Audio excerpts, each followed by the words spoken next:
দক্ষিণী ছবির জগতের মেগা স্টার থালাপতি বিজয়ের ব্যক্তিগত জীবন নিয়ে এখন তোলপাড় নেট দুনিয়া। দীর্ঘ ২৭ বছরের সাজানো সংসার কি তবে তাসের ঘরের মতো ভেঙে পড়ছে?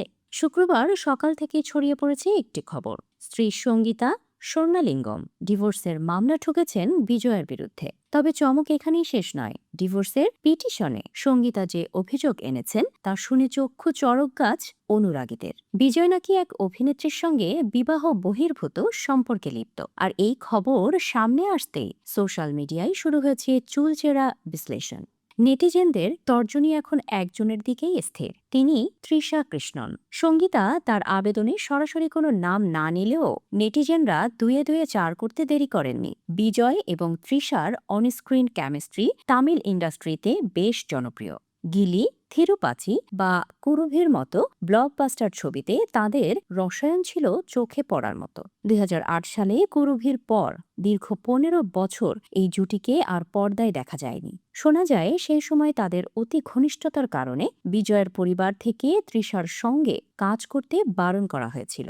২০২৩ সালে লিও ছবিতে তাদের আবার একসঙ্গে জুটি বাঁধতে দেখার পর সেই গুঞ্জন আবার ফিরে আসে। তৃষার নাম সামনে আসার পর তোলপাড় নেটপাড়া। একদল বিজয়কে কাঠগড়ায় তুলে বলছেন বিশ্বাসের অভাবই এই বিচ্ছেদের কারণ, অন্য দল দোষ দিচ্ছেন তৃষার। তাদের দাবি তৃতীয় ব্যক্তির উপস্থিতিতেই বিজয়ের সোনার সংসার আজ ছারখার।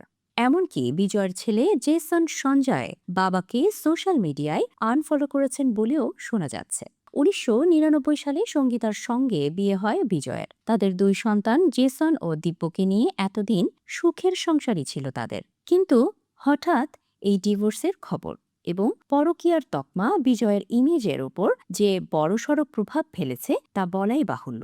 যদিও এখনো পর্যন্ত বিজয় বা সঙ্গীতা কারো পক্ষ থেকেই কোনো আনুষ্ঠানিক বিবৃতি মেলেনি। এখন কোন দিকে গড়ায় তাদের সম্পর্কের ভবিষ্যৎ সেই উত্তর সময় বলবে।